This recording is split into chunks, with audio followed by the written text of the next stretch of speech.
Hi guys, I have the ThinkPad X1 Carbon here on the left hand side, and then on the right of that is the ThinkPad X230. So these are the two kind of premier portable notebooks from the Lenovo right now in the ThinkPad series.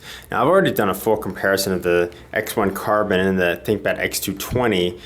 So I'm just going to kind of do a quick take here comparison and step you through what some of the major differences are between these two notebooks if you're considering a portable ThinkPad.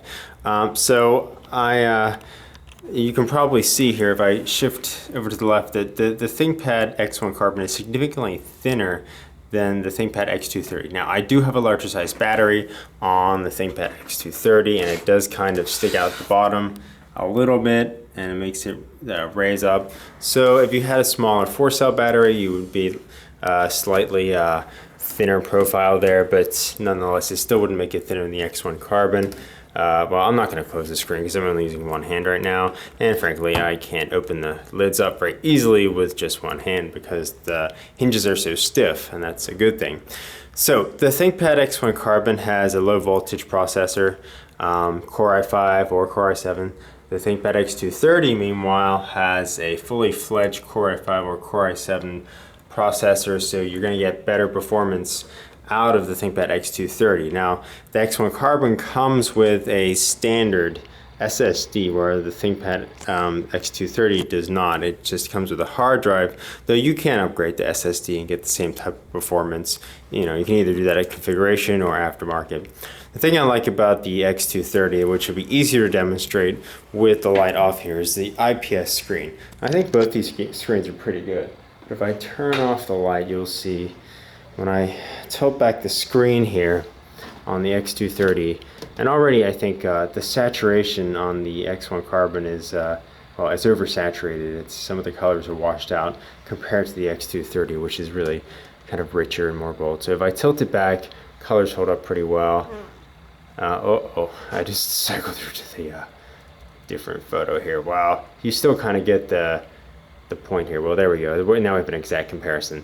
The IPS screen that I have on the X230 is really nice. It holds colors true no matter what the viewing angle. While I have the light off, I might as well demonstrate the fact that I also have a backlit keyboard on the X230, which is a new feature. It's a $40 upgrade. Now that's a standard feature on the X1 Carbon, so you can see it there if I stand up. And of course you get the same track point. However, with the X1 Carbon, an advantage you have, as I turn the light back on here, is you get a much larger touchpad with a glass surface. It's really nice to use.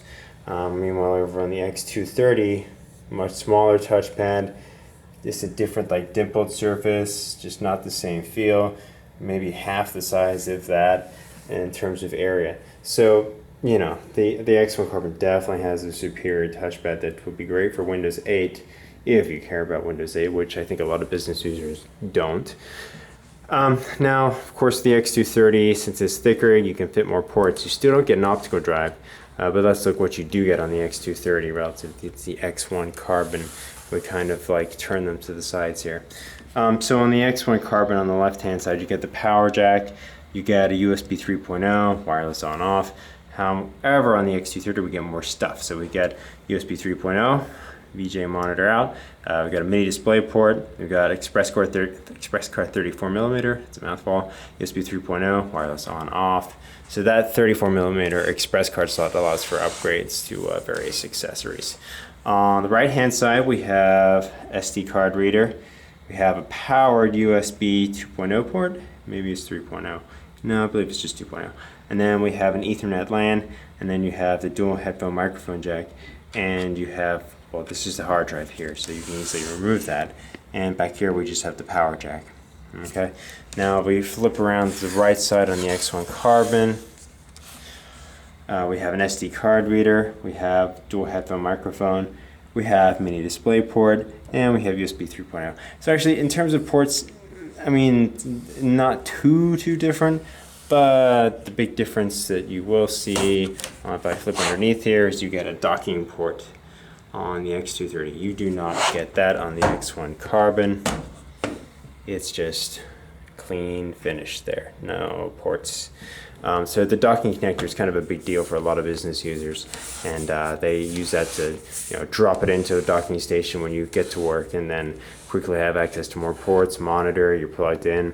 Real nice feature. Now, with the lids closed now, you'll see that the X230 is significantly thicker. Again, I do have a large sized 6-cell battery in there. You could get a 4-cell that would reduce the slope of this and the thickness, but it would still be thicker. Now, speaking of thickness, let's weigh these things because that's obviously in a portable laptop a big concern. So I have my basic kitchen scales over here, fairly accurate. And as I turn it on, I'm going to weigh the X1 Carbon first. Here we go. So it's almost 3 pounds, 2.99 pounds. That's in ounces there, 2 pounds, 15 ounces. X230 with its 6-cell battery, 3 pounds, 7 ounces. So, 3.5 pounds, so about a half pound heavier than the X1 Carbon. And don't forget, it has a smaller 12.5-inch screen with a lower standard resolution of 1366 by 768. The X1 Carbon, I forgot to mention, has a screen resolution of 1600 by 900, so you fit more stuff on the screen there, which is a nice benefit to have. So, which is better for who? I mean, the X1 Carbon costs more, obviously, around 1100 starting, depending on what Lenovo is doing with their pricing. X230 you can pick up around 800, so it's cheaper. I think more people will buy the X230, but if you're into cool factor and slim and thin, the X1 Carbon is definitely it. Practicality purposes, ease of upgrades, installing batteries, replacing batteries easily, tinkering, just the IPS screen. Overall, I think the X230 is a little better option for most people, but it definitely isn't as cool as the X1 Carbon, and it's kind of chunky looking when you put them next to each other.